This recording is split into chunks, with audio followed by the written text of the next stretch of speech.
इसमें स्थापना दिवस पर आयोजित कार्यक्रम में हम चाहेंगे कि आप हमारे संस्थान के सभी पदाधिकारी, सभी अधिकारी और यहाँ मंत्रीगण और सीमांत स्वागत के अनुयायियों के आगमन के इस कार्यक्रम में एक गर्व है कि मैं और अभी आप लोग बैठे रहेंगे भगवान तथागत के चलने वाले प्रधानमंत्री श्री नरेंद्र मोदी आगे वालों को पूरे विश्व में भगवान तथागत बुद्ध का संदेश फैला रहे हैं। विश्व को युद्ध नहीं दिए बल्कि भगवान बुद्ध दिए हैं। और अगर संयुक्त राष्ट्र संघ के महासचिव भी बुद्ध पूर्णिमा मनाने का आह्वान कर रहे हैं तो यह भारत की उपलब्धि है। और आने वाले समय में संस्थान मैंने भक्तगणों का अपने प्रधानमंत्री श्री नरेंद्र मोदी जी के लिए आशीर्वाद मांगा है। सभी लोगों ने पहले भी आशीर्वाद दिया है, आज भी आशीर्वाद दिया है और हमें पूरा विश्वास है कि हम लोग उनके आशीर्वाद से अपने काम के दम पर और अपने लक्ष्य को बुद्ध के चरणों में नमन करते हुए अंतर्राष्ट्रीय बौद्ध शोध संस्थान के स्थापना दिवस के अवसर पर स्मरण करना चाहूंगा तत्वलीन पूज्य भंते तमाम यहाँ वरिष्ठ लोग आए हैं, उनका सबका स्वागत। हमारे प्यारे बच्चे जो निबंध प्रतियोगिता के लिए आए हैं उनको भी सबको उज्जवल भविष्य की शुभकामनाएं देता हूँ। आज का यह कार्यक्रम ऐतिहासिक है। 28 वर्ष थोड़ा समय नहीं होता किसी संस्था के लिए। 28 वर्ष अगर कोई बच्चा जन्म लेता है और वो 28 वर्ष की आयु में पूर्ण रूप से पूर्ण हो जाता है, मतलब ऐसा सब प्रकार से सक्षम हो जाता है कि उसे जिस भी क्षेत्र में भेज दिया जाए उस क्षेत्र में जो लक्ष्य दे करके भेज दिया जाए उस लक्ष्य को पूर्ण करके आने का काम करते हैं। आप सभी के बीच जब मैं आया हूं तो मैं आज देख रहा था कि किस प्रकार से जब से 2014 में हमारे देश की बागडोर प्रधानमंत्री श्री नरेंद्र मोदी जी के हाथों में आपके आशीर्वाद से मिली थी और जब से माननीय नरेंद्र मोदी जी के हाथों में देश की बागडोर आई है तब से अगर आप देखेंगे तो चाहे वह उत्तर प्रदेश के अंदर भगवान तथागत बुद्ध से जुड़े हुए स्थान हो और चाहे देश के अंदर हो, उन सभी क्षेत्रों का सर्वांगीण विकास करने कि चूंकि भगवान तथागत बुद्ध को मानने वाले केवल भारत में नहीं है बल्कि पूरी दुनिया में है। और अगर पूरी दुनिया में है और अगर कोई भगवान तथागत बुद्ध की निर्वाण स्थली कुशीनगर आना चाहे तो कोई अब वह समय नहीं है कि कोई सड़क मार्ग से जल मार्ग से चल करके आएगा। उसके लिए अंतरराष्ट्रीय हवाई अड्डा कुशीनगर में बना करके देने का काम प्रधानमंत्री श्री नरेंद्र मोदी जी ने किया है। इसके कारण से बहुत बड़ी संख्या में भगवान तथागत बुद्ध के अनुयायी लगातार भारत आते हैं। हम वाराणसी की अगर बात करें, जहां सारनाथ, जहां भगवान तथागत का उपदेश सबके लिए प्रेरणा का विषय रहता है, वहां पर भी अंतरराष्ट्रीय हवाई अड्डा है। विश्व के किसी देश से अगर कोई भी भगवान बुद्ध के अनुयायी आना चाहते तो उनके आने में भी कोई समस्या ना हो, इसकी व्यवस्था है। अगर हम बिहार के अंदर गया की बात करें या हम उत्तर प्रदेश के अंदर कौशाम्बी की बात करें, श्रावस्ती की बात करें, संकिसा की बात करें, तो आप सबके ध्यान में आएगा 2014 और 2017 से पहले इन क्षेत्रों के विकास पर कोई ध्यान नहीं दिया जाता था। लेकिन जिस प्रकार से भारतीय जनता पार्टी की डबल इंजन की सरकार देश और प्रदेश में है, जिस प्रकार से हम अयोध्या का विकास कर रहे हैं, जिस प्रकार से काशी का विकास कर रहे हैं, जिस प्रकार से मथुरा का विकास कर रहे हैं, वैसे ही भगवान तथागत के बुद्ध के जो स्थान है उन स्थानों का भी विकास कर रहे हैं और आगे भी करेंगे। और जो भी आप बताएंगे उसके हिसाब से करेंगे, क्योंकि आज विश्व में एक अशांति का दौर है। उस अशांति से शांति की ओर कौन ले जा सकता है? तो अशांति से शांति की ओर ले जाने का अगर कोई पथ है तो भगवान तथागत बुद्ध के अनुयायी बनकर के ही विश्व को तमाम सारे संकटों से निकाला जा सकता है। और मुझे गर्व होता है जब हमारे देश के स्वयं प्रधानमंत्री माननीय नरेंद्र मोदी जी विश्व के सबसे बड़े मंच संयुक्त राष्ट्र संघ में खड़े होकर के ये कहते हैं कि हमने पूरे विश्व को युद्ध नहीं दिया है, हमने भगवान बुद्ध दिया है। यह कोई साधारण बात नहीं थी। संयुक्त राष्ट्र संघ के महासचिव स्वयं संयुक्त राष्ट्र संघ की बैठक में कहते हैं भगवान तथागत बुद्ध की जो पूर्णिमा है वह पूरे विश्व में मनाई जानी चाहिए। जैसे लगता है कि जिस प्रकार से सर्वाधिक तथागत बुद्ध के अनुयायियों को जोड़ने का काम महान चक्रवर्ती सम्राट अशोक जी ने किया था, वही काम हमारे देश के वर्तमान प्रधानमंत्री श्री नरेंद्र मोदी जी कर रहे हैं। वो दुनिया के किसी देश में जाते हैं तो वहां कुछ ना कुछ अपने देश से ऐसा संदेश लेकर के जाते हैं जिस संदेश को सुनकर के पूरी दुनिया आकर्षित होती है। 10 अवतारों की कथा हिंदू शास्त्रों के अनुसार, धर्म ग्रंथों के अनुसार कही जाती है। 9वें अवतार के रूप में भगवान तथागत बुद्ध भी उस विग्रह के अंदर विराजमान है जिनके दर्शन के लिए लाखों की संख्या में प्रतिदिन लोग आते हैं। भगवान रामलला का भी दर्शन करते हैं, उनके सभी अवतारों के भी दर्शन करते हैं। जिस प्रकार से राम सर्किट बन रहा है, कृष्ण सर्किट बन रहा है, वैसे ही बुद्धा सर्किट भी बनाने का काम सरकार के माध्यम से 40वां स्थापना दिवस है। मुझे गलत मैं बोल गया, 40वां स्थापना दिवस है। तो 40वां स्थापना दिवस के अवसर पर आज मैं यहां पर यह कहना चाहूंगा, जो भी आप यहां पर हमारे पूज्य भक्ते गण आए हैं, आप सब माननीय हमारे प्रधानमंत्री नरेंद्र मोदी जी के कार्यों से खुश है कि नहीं खुश है? दोनों हाथ उठा कर खुश है ना? कुछ हमारे पूज्य भक्ते गण हाथ उठा रहे हैं, कुछ नहीं उठा रहे हैं। मैं माननीय प्रधानमंत्री श्री नरेंद्र मोदी जी की ओर से आपके सबके चरणों में पूज्य बनते, चाहे हमारे सामने बैठे हुए हैं चाहे मंच पर बैठे हुए, सबको प्रणाम कर रहा हूं। और 2024 में फिर एक बार आपकी कृपा है, आपकी कृपा की छाया में हम लोग इस चुनाव के मैदान में जाएंगे। और जो आपकी सोच है, देखिए भगवान तथागत बुद्ध क्या है? शांति के दूत थे, अहिंसा के पुजारी थे, पूरी दुनिया को एक रास्ते पर समेटने का काम किए थे। और आज अगर प्रधानमंत्री नरेंद्र मोदी जी की मैं बात करूं तो वो क्या कहते हैं? सबका साथ सबका विकास।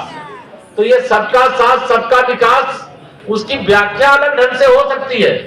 किसी को शायद भगवान तथागत के जो आशीर्वाद है, जो उनके उपदेश है, पाली भाषा में किसी को समझ में नहीं आते होंगे, लेकिन जो सब पर करुणा करे, सब पर दया करे, वह भगवान तथागत बुद्ध हैं। अगर हमें सेवा के रूप में देश की और प्रदेश की सेवा का अवसर मिला है तो हम भगवान बुद्ध के बताए हुए रास्ते पर चलने का संकल्प लेकर के, कोई गरीब है तो वो पीछे छूट जाए और केवल अमीरों की सेवा में सरकार लगी रहे, ऐसा हम नहीं चाहते। हम गरीब अमीर के बीच की खाई को पाट करके सबका साथ सबका विकास का एक मंत्र जाप, अभी हमारे प्रधानमंत्री जी ने जाति की दीवारों को ढहाने के लिए उन्होंने कहा, हमारे लिए पूरे देश के 140 करोड़ लोगों में जो गरीब है उसकी एक जाति है, जो हमारा युवा है, नौजवान है, उसकी युवा एक जाति है, और जो तीसरा हमारी आधी आबादी महिलाएं हैं वो एक जाति है, और एक किसान जो अन्नदाता है, जो अन्न उपजा करके हम सबको भरण पोषण करता है, वह एक जाति है। ऐसी 4 जातियों को उन्होंने उल्लेख किया है। यहाँ जो विशेष तौर से तमाम सारे विद्वान गण आए हैं, आप सबका भी आशीर्वचन मैं सुनता, आप सबका उपदेश में सुनता, आप सबका आशीर्वाद बैठ करके देर तक लेता। लेकिन जैसा मैंने आपको बताया कि 2024 के लोकसभा चुनाव का बिगुल बज चुका है। आज भारतीय जनता पार्टी के प्रदेश कार्यालय में पहले से निर्धारित कार्यक्रम है, लेकिन मैंने कहा था कि मैं 28 तारीख को स्थापना दिवस जब 40वां होगा तो उसमें जरूर आऊंगा, और आज आकर के इतनी बड़ी संख्या में आप सबके दर्शन मिलेंगे, यह देख करके मुझे बहुत आनंद है। मैं इतना ही कहना चाहता हूं पूरे संस्थान के सभी सदस्यों से, यह संस्थान का विस्तार कीजिए। बहुत लोग ऐसे हैं जो संस्थान से बहुत गहराई से जुड़ना चाहते हैं, बहुत सारे ऐसे लोग हैं जो विपश्यना के लिए विभिन्न केंद्रों में जाते, बहुत सारे केंद्र हैं, लेकिन हमारा अंतरराष्ट्रीय बोध शोध संस्थान के अंदर भी विपश्यना का एक ऐसा अंतरराष्ट्रीय लेवल का एक सेंटर बने, इसके लिए आप सब विचार करके बताइएगा। सरकार के लेवल पर भी इसको बात किया जाएगा। मुझे व्यक्तिगत तौर से बहुत सारे लोग मिलते हैं कि हमने विपश्यना के प्रथम चरण, द्वितीय चरण, 10वां चरण क्या क्या कर डाले हैं। तो हमारे जैसे लोगों के मन में भी आता है, कभी मौका मिले तो, नहीं बहुत समय है तो भी आधे घंटे वाला तो हम लोग कर ही सकते हैं। तो आधे घंटे के लिए ही बैठ करके आए तो वह जो शांति की जरूरत है, जो विकार शरीर के अंदर जो मन भरा हुआ है जीवन भर का, उसको पिघलाने की और उसको अपने शरीर से निकाल बाहर करने की और सबको साथ लेकर के चलने की शक्ति अर्जित करने के लिए भगवान बुद्ध के चरणों में बैठना ही पड़ेगा। उनके द्वारा जो रास्ता बताया गया उसे अपनाना ही पड़ेगा, तभी हम वह सब कुछ अर्जित करने में सफल होंगे जो भारत जैसे देश को मतलब जरूरत है।